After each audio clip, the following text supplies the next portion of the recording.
Hello guys, তোমরা সবাই কেমন আছো? আমি খুবই ভালো আছি। তো দেখো গাইস, আমি আজ কি বানাচ্ছি, এখানে আটা মাখছি আর ডিম, শসা, পেঁয়াজ এগুলি আমি এখন কেটে নিব। দেখো আমি কি কেটেছি, এখানে টমেটো আর শসা আর পেঁয়াজ আর কাঁচা লঙ্কা এগুলি আমি একদম ছোটো ছোটো করে কেটে নিয়েছি। আর আমি 3টে ডিম নিয়ে নিয়েছি। আমি একটুখানি ম্যাগি বানিয়ে নিয়েছিলাম, একদম ড্রাই করে বানিয়েছি ম্যাগিটাকে আমি। তো তারপর আমি ডিমগুলিকে ফাটিয়ে নিব, ডিম 3টা ফাটিয়ে নিব। দেখো ফাটিয়ে নিয়েছি ডিম 3টাকে। তারপর আমি রুটিগুলি এক এক করে বেলে নিব। আমি বেশি পাতলা করব না রুটিগুলি, কেননা সকালের ব্রেকফাস্টের জন্য বানাচ্ছি, তার জন্য আমি একটু মোটাই রাখছি। তারপর আমি দেখো এখানে পেঁয়াজ, টমেটো, কাঁচা লঙ্কা এগুলি নিয়ে আমি এগুলিকে মিক্স করে নিব। এগুলি আমি সবগুলি একটা বাটিতে নিয়ে এগুলিকে ভালো মতন মিক্স করে নিব। আর এখানে আমি মিউনিস দিয়ে দিচ্ছি, মিউনিসটাকে দিয়ে একটু কালো লবণ দিয়ে দিব। তারপর এটাকে ভালো মতন মিক্স করে নিব আর একটুখানি সস দিয়ে দিব। এটাকে ভালো মতন মিক্স করে নিব আর অল্পটুকু আমি চাট মশলা দিয়ে মিক্স করব এটাকে। দেখো আমি এটাকে মিক্স করে নিচ্ছি ভালো করে।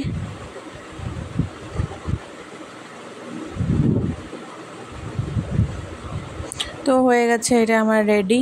তারপর দেখো আমি রুটিগুলিকে ভাজছি আর এক সাইডে আমি ডিম লাগাচ্ছি।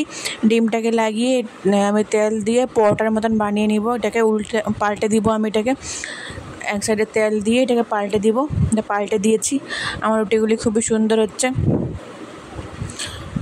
পরোটার মতন বানাচ্ছি আমি একটু মোটা করে বানাচ্ছি, সকালের ব্রেকফাস্টের জন্য খাবো, তার জন্য একটু মোটা করে বানাচ্ছি। আপনারা চাইলে আপনারা পাতলা করেও বানাতে পারেন। আমি এক এক করে সবগুলো রুটি ভেজে নিব এক এক করে। আর দেখো আমি দুই সাইডে ডিম লাগাচ্ছি একটু একটু করে, হালকা হালকা করে। তো হয়ে গেছে মানে ভাজা রুটিগুলি। আমি সস দিচ্ছি রুটিগুলির মাঝখানে, চারদিকে মিক্স করে নিচ্ছি সসগুলি। আর সসটা আমি বাড়িতেই বানিয়েছি টমেটো দিয়ে। তারপরে আমি মিউনিস যেটা আমি মিক্স করে রেখেছিলাম ওটাকে আমি মাঝখানে লম্বা করে দিয়ে দিব। তো এটাকে আমি মাঝখানে লম্বা করে দিয়ে ভালো মতন তারপরে আমি এক এক করে রোল করে নিব সবগুলিকে। একটুখানি ম্যাগি দিয়ে দিব মাঝখানে লম্বা করে। ম্যাগি যেটা বানিয়েছিলাম আমি, ম্যাগিটা আমি একদমই ড্রাই বানিয়েছি, কেন কি এখানে ড্রাই ভালো লাগবে। আগে আমি সিদ্ধ করে জলটা ফেলে দিয়েছি, তারপর আমি এটাকে ড্রাই করে বানিয়েছি ম্যাগিটাকে। তো আমি এটাকে এখন রোল করে নেব, এক এক করে রোল করে নিব। আমি পেপারের মধ্যে রোল করে পেপারের মধ্যে দিয়ে আরেকবার রোল করে নিব।